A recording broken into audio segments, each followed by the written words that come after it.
ស្ដីពុកម៉ែបងប្អូនទាំងអស់គ្នានៅតាមផ្លូវបងប្អូន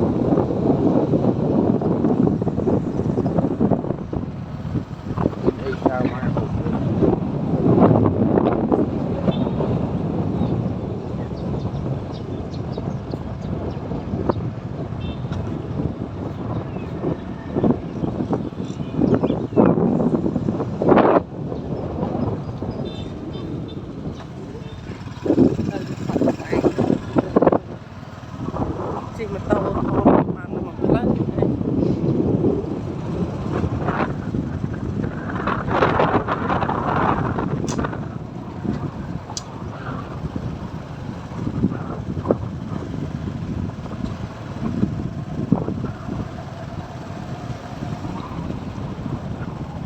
តាំងពីថ្ងៃ26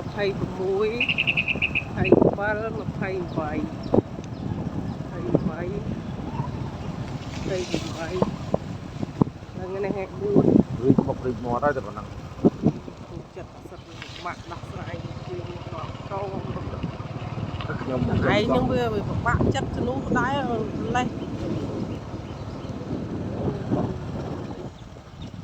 ថតមិញនឹងមិនហ៊ានថប់ចូលទេតាមទៅវាស្ដីឲ្យទៀតអញ្ចឹងក៏អត់បានលុយសិនបានហ៊ានថប់